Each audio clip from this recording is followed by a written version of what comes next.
Hi friends, मैं ताहिर मंसूरी आपका अपने यूट्यूब चैनल ज्ञान क्लासेस में एक बार फिर से स्वागत करता हूं। आज हम अपनी सीरीज में कक्षा 11वीं विषय लेखा शास्त्र एमपी बोर्ड द्वारा जारी किए गए प्रश्न बैंक को हल कर रहे हैं। आज इसमें हम सबसे महत्वपूर्ण इकाई भाग 2 वित्तीय विवरण के लेखे के सवालों को हल कर रहे हैं। उम्मीद करता हूं आज का वीडियो आपको और ज़्यादा पसंद आएगा। तो आइए शुरू करते हैं हम अपने वीडियो को। तो सबसे पहले जो प्रश्न क्रमांक 6 दिया गया है, लाभ हानि खाता बनाइए। तो लाभ हानि खाता बनाइए। सकल लाभ दिया गया है, किराया दिया है, यात्रा व्यय दिया, कमीशन दिया गया है। लेकिन हम प्रश्न क्रमांक 7 जो है पहले कराएंगे, प्रश्न क्रमांक 6 बाद में कराएंगे, क्योंकि व्यापार खाता इसमें पहले बनाया जाता है। उसके बाद व्यापार खाते के बाद जो मदें रहती है वो लाभ हानि खाते में आती है। तो हम प्रश्न क्रमांक 7 को बताना चाहेंगे। प्रश्न क्रमांक 7 में हमें लिखा हुआ है व्यापार खाता बनाइए। प्रारंभिक स्टॉक दिया है 50,000 रुपये, क्रय दिया है 1,10,000, विक्रय वापसी दी है 5,000, विक्रय दिया है 3 लाख रुपये, क्रय वापसी दी 7,000, कारखाने का किराया दिया 30,000, मजदूरी दी 40,000 और अंतिम रहतिया दिया है 25,000 रुपये। पहले हम व्यापार खाता प्रश्न क्रमांक 7 को हल करेंगे। इस सवाल में व्यापार खाता बनाइए लिखा है, लेकिन कोई सन नहीं दिया है। लेकिन अब हम इसमें जो शुरुआत करेंगे, व्यापार खाता विवरण राशि, इसके 4 कॉलम होते हैं। तो 4 कॉलम में जो है व्यापार खाते के नीचे 31 दिसंबर या 31 मार्च को समाप्त होने वाले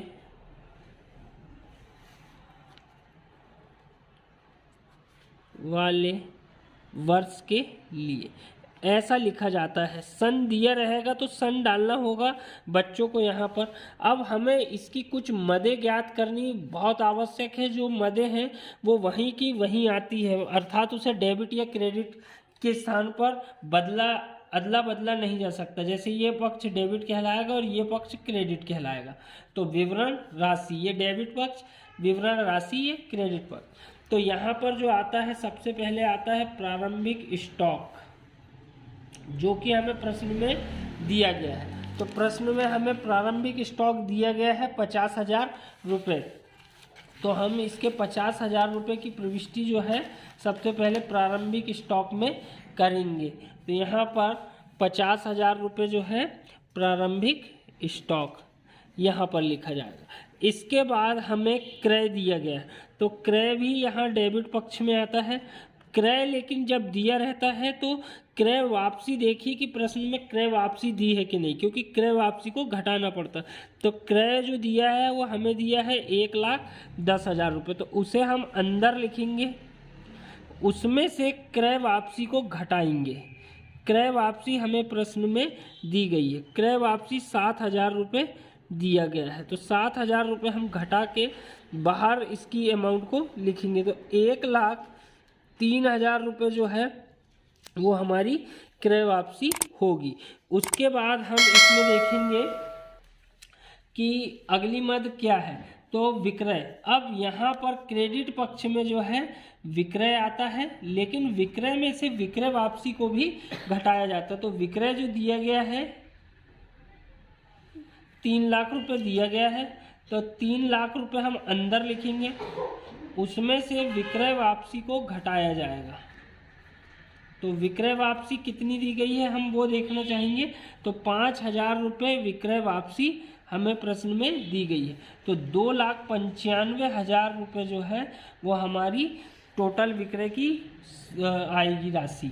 इसके बाद हम इसमें देखेंगे कि अगली एंट्री क्या है।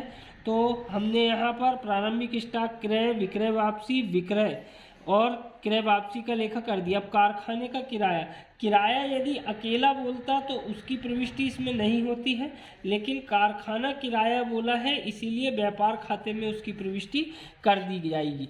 यदि किराया अकेला रहता तो वो लाभ हानि खाते में आता। तो यहाँ पर किराया कारखाने का जो दिया गया है हमें वो 30,000 रुपये दिया गया है। उसके बाद हमें मजदूरी दी गई है, तो मजदूरी भी इस पक्ष में आती है। तो मजदूरी कितनी दी गई है, 40,000 रुपये। उसके बाद हमें अंतिम रहतिया दिया गया है। अंतिम रहतिया जो है वो क्रेडिट साइड में आता है। तो अंतिम रहतिया जो है, अंतिम रहतिया को ही अंतिम स्टॉक कहा जाता है, जिसका की राशि हमें 25,000 रुपये इसमें दी गई है। तो हमने यहाँ पर पूरी एंट्रियों को जमा लिए हैं। हमें ये परफॉर्म याद करना जरूरी होगा। व्यापार खाते में प्रारंभिक स्टॉक, क्रय, यदि क्रय वापसी दी है तो उसे लिखा जाएगा। कारखाना किराया, मजदूरी, गाड़ी भाड़ा, ईंधन, कोयला, गैस, इन चीज़ों का जो अपलेखन होता है वो डेबिट साइड में होता है। और इस पक्ष में जो आता है विक्रय, विक्रय में से विक्रय वापसी घटाया जाता है और अंतिम स्टॉक।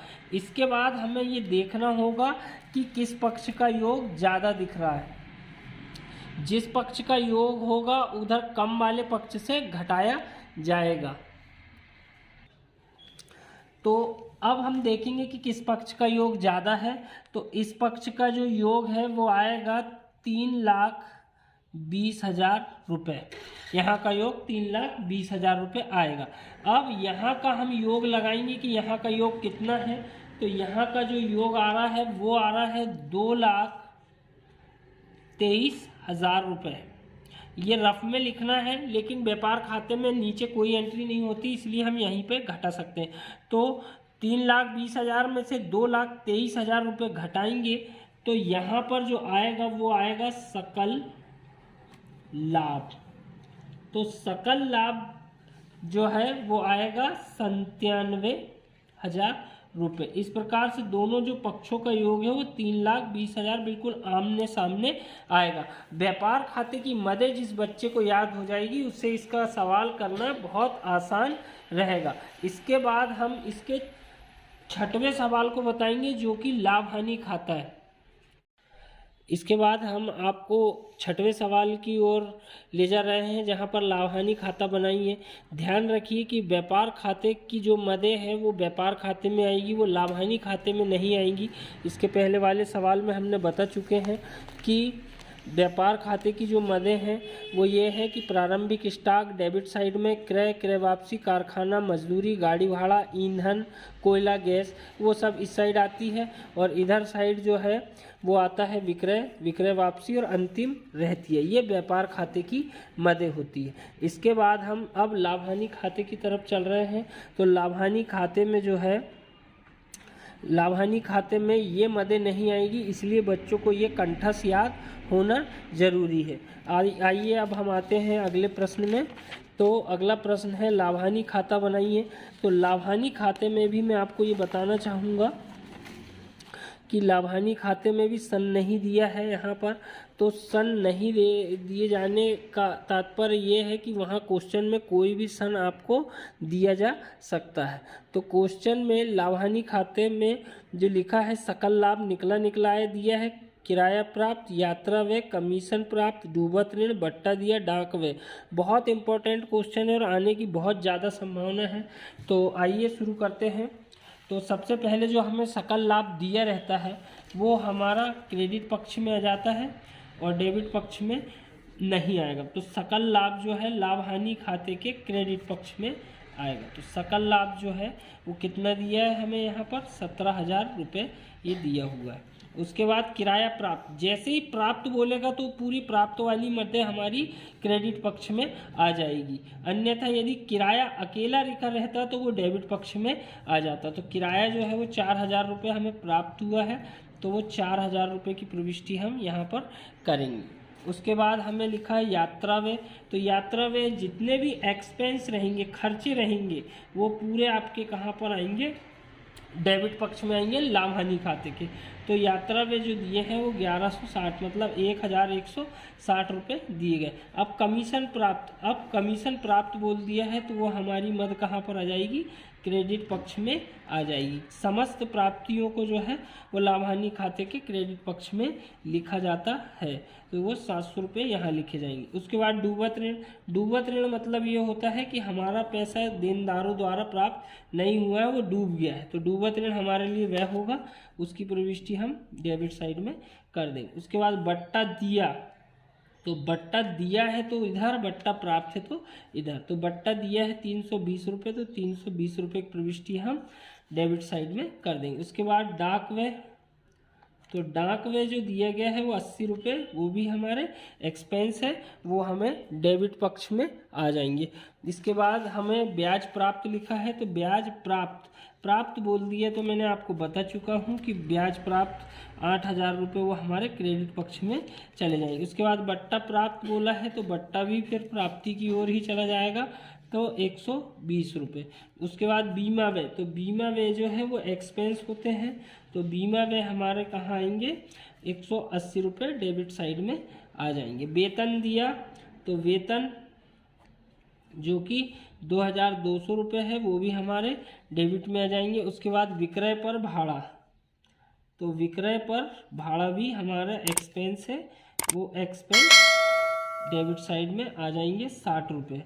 इसके बाद अंकेक्षण शुल्क, ऑडिटिंग एक्सपेंस जो है वो भी हमारे डेबिट पक्ष में आएंगे, तो अंकेक्षण शुल्क जो है वो 140 रुपये है, उसकी प्रविष्टि भी इस पक्ष में हो जाएगी। इसके बाद हम यहाँ देखेंगे कि किस पक्ष का योग ज़्यादा है, तो हम देख रहे हैं कि इधर 17,000 की खाली एक ही मद है, तो इस पक्ष का योग जो है वो ज़्यादा है, तो हम इस पक्ष का योग पहले लगा देंगे। याद रहे कि व्यापार खाते से जो है वो सकल लाभ निकलता है और लाभ हानि खाते से शुद्ध लाभ निकाला जाता है। तो यहाँ पर हम टोटल लगाएंगे,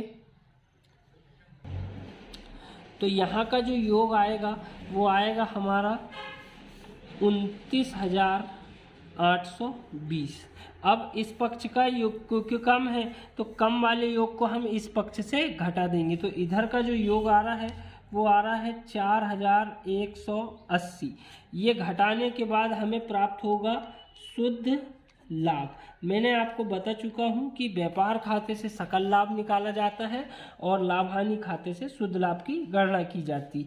तो यहाँ का जो योग घटा देंगे तो उसका जो योग आएगा 25,640। अब दोनों पक्षों का जो योग है वो बराबर आ जाएगा 29,820।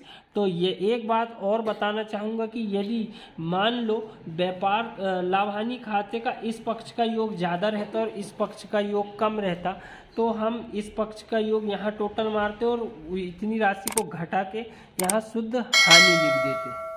तो यहाँ पर हमारा वीडियो आज का समाप्त होता है। मिलते हैं नेक्स्ट वीडियो में, तब तक के लिए धन्यवाद।